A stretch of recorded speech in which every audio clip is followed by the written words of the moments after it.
Friends అందరికీ నమస్కారం. Friends ఏపీలో 144 సెక్షన్ ఈ ప్రాంతంలో కొత్త రూల్స్. సాధారణంగా 144 సెక్షన్ అంటే ఒక రోజు 2 రోజులు అక్కడ పరిస్థితులను బట్టి శాంతి భద్రతల దృష్ట్యా అయితే పెడుతూ ఉంటారు. అయితే ఈ 144 సెక్షన్ ఎక్కువ రోజులైతే కొనసాగనుంది. ఎక్కడ ఏంటనే వివరాలు తెలుసుకుందాం. వీడియో పూర్తిగా చూడండి. అలాగే తప్పకుండా ఒక లైక్ చేయండి. మరిన్ని అప్డేట్స్ కోసం ఛానల్ సబ్స్క్రైబ్ చేసుకోండి. ఇంక వివరాల్లోకి వెళ్ళిపోదాము.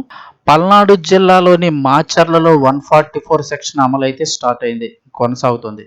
మాజీ ఎమ్మెల్యే పిన్నెల్లి రామకృష్ణారెడ్డి జైలు నుంచి విడుదలైన నేపథ్యంలో పోలీసులు అప్రమత్తమయ్యారు. పల్నాడు జిల్లాలో రాజకీయ వాతావరణం వేడెక్కకుండా ఉండేందుకు ముందస్తు చర్యలు చేపట్టారు. మాచర్లకు పిన్నెల్లి వచ్చిన నేపథ్యంలో ఎలాంటి అవాంఛనీయ సంఘటనలు జరగకుండా మాచర్లలో పోలీసులు భారీ బందోబస్తు ఏర్పాటు చేశారు. ఇక మాచర్ల నియోజకవర్గ వ్యాప్తంగా 144 సెక్షన్ అయితే అమలవుతుంది. ఆల్రెడీ స్టార్ట్ అయింది ఈ నెల 18 నుంచే. శాంతి భద్రతల దృష్ట్యా ప్రజలు ఎట్టి పరిస్థితుల్లో గుంపులుగా తిరగరాదని ఆదేశాలు జారీ చేశారు. అలాగే ర్యాలీలకు కూడా అనుమతులు నిరాకరించారు. పిన్నెల్లి రాకతో ఆయన అభిమానులు కార్యకర్తలు చేపట్టే ర్యాలీలు ఊరేగింపులకు సైతం ఎలాంటి అనుమతులు లేవన్నారు.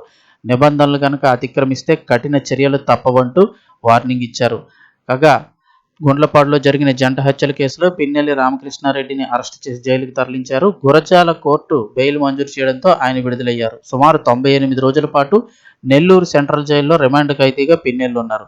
సాధారణంగా 144 సెక్షన్ అంటే 2 రోజులో 3 రోజులో పెడుతూ ఉంటారు పరిస్థితులను బట్టి. అయితే ఇక్కడ ఈ నెల 18 నుంచి స్టార్ట్ అయిన ఈ 144 సెక్షన్ ఒక నెల రోజుల పాటు అంటే ఏప్రిల్ 18వ తేదీ వరకు కూడా ఈ 144 సెక్షన్ అమలు చేయాలని చెప్పేసి మండల మెజిస్ట్రేట్ కిరణ్ కుమార్ ఉత్తర్వులు జారీ చేశారంటే ఒక నెల పాటు ఇది ఇంచుమించుగా ఈ 144 సెక్షన్ అయితే కొనసాగుతుంది.